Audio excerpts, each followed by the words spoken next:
One of the most exciting French young talents might be on the move this summer, and no, it's not Kylian Mbappe. Find out who in this 5-minute scout report.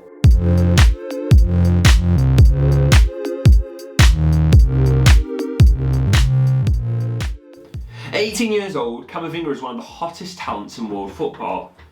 He is wanted by numerous clubs to fill their gaps in midfield. Having been in Rennes' youth academy since he was 11, he made his debut when he was 16 years and 4 months old against Angers, meaning he was the youngest ever player to do so for the team.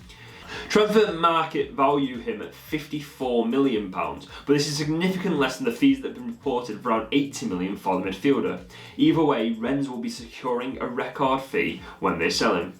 So despite only being young, Camavinga already has some highlights in his career which would make other players green with envy.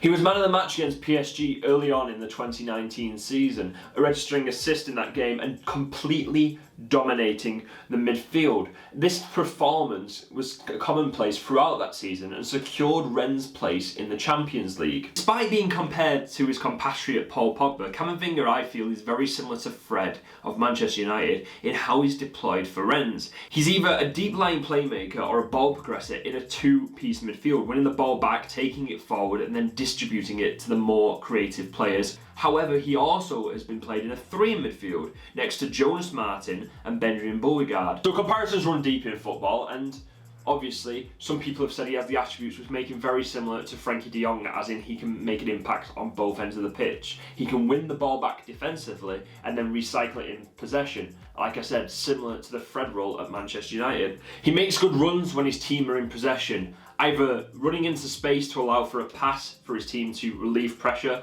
or creating a dummy run which will make players and defenders worry about him and move over, which allows the players who are on the ball to have less pressure on them in order to distribute out to the more creative players again.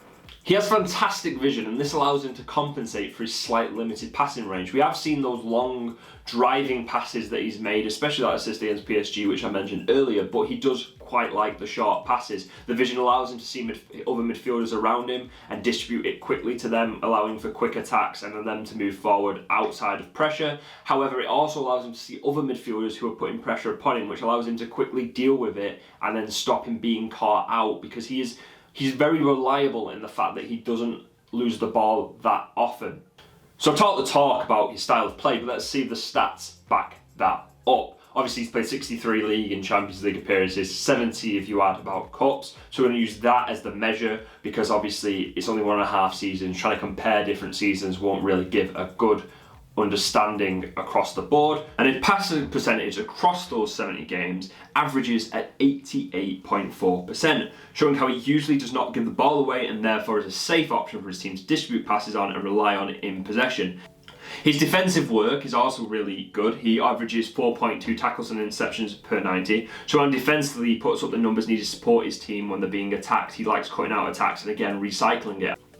What a number of teams might want to look out for is the fact he loses possession 2 times a game, and 1.3 of these are due to unsuccessful touches. This might show the lack of control he has on the ball at the moment, but that's something that you can teach a player how to do. So as I said, many teams are interested in Camavinga this summer, but with a price tag of 80 million being thrown around in what is a COVID climate, this may mean that some teams go for more experienced options and some teams may not want to take the risk this year.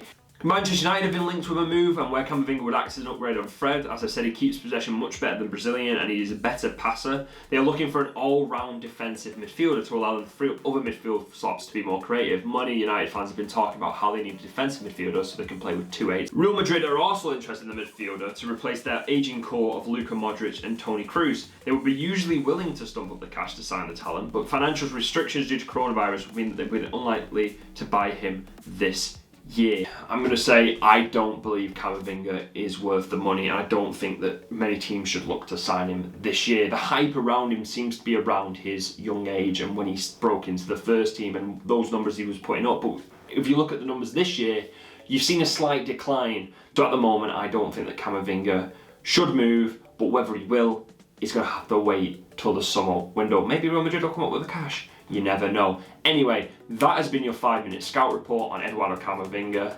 See you next time.